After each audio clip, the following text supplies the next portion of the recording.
বাংলাদেশ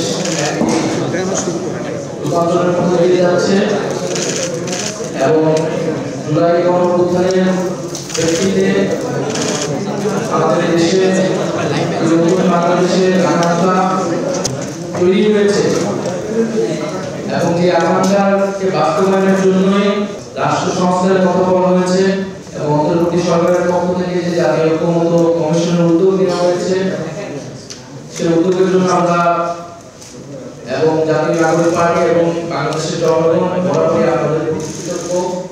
আসলে 2024 সালে জুলাই মাসের গণঅভ্যুত্থান, এই গণঅভ্যুত্থানের মধ্য দিয়ে আমরা 16 বছরের একটি ফ্যাসিস্ট শাসককে পলায়ন করতে বাধ্য করেছিল এই বাংলাদেশের জনগণ এবং হাজারো মানুষের শাহাদাত বরণ, হাজারো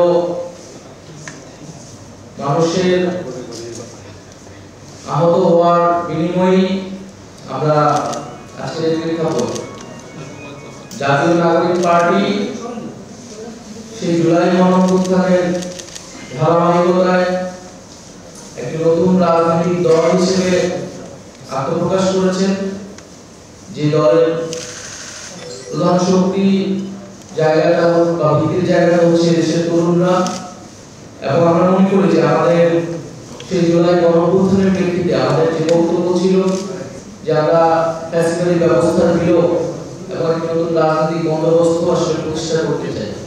অর্থাৎ জুলাই গণঅভ্যুত্থান কেবল কোনো ব্যক্তির পরিবর্তন নয়, ক্ষমতা থেকে কোনো একটি দল থেকে সরিয়ে আরেকটি দলকে বসানোর পরিকল্পনা ছিল না, বরং কিভাবে রাষ্ট্রের গুণগত পরিবর্তন করে রাষ্ট্র কাঠামোর মৌলিক এবং গুণগত সংস্কারের মাধ্যমে জনগণের অধিকার রক্ষা করবে এমন একটি গণতান্ত্রিক রাষ্ট্র ব্যবস্থা প্রতিষ্ঠা করার আকাঙ্ক্ষা ছিল সেই জুলাই গণঅভ্যুত্থান।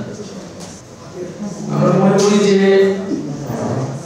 বাংলাদেশের ইতিহাসে বিভিন্ন সময় জনগণ রাস্তায় নেমেছে, আন্দোলন করেছে।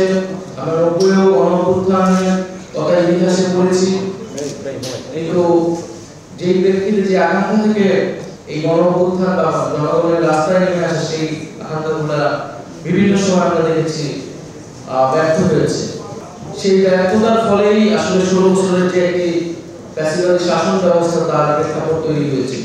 তাই আমরা চাই যে এইবারের যে জুলাই গণঅভ্যুত্থান প্রেক্ষাপটে আমাদের আজকের এই উদ্যোগ আয়োজন সারা দেশে সেটা যাতে কোনোভাবেই ব্যর্থ না হয় এবং আমাদের যে আকাঙ্ক্ষা তৈরি হয়েছে জনগণের ভিতরে সেই আকাঙ্ক্ষা অবশ্যই আমাদেরকে পূরণ করতে হবে। এটা জাতির মধ্যে আমাদের সকলেরই আসলে অঙ্গীকার। জাতীয় নাগরিক পার্টি এনসিপি পরিষ্কারভাবে বলেছে যে সংস্কার বলতে আমরা বুঝি যে মৌলিক সংস্কার, এই সংস্কার করলে রাষ্ট্র কাঠামোর একটি আমূল পরিবর্তন, গুণগত পরিবর্তন সম্ভব হবে।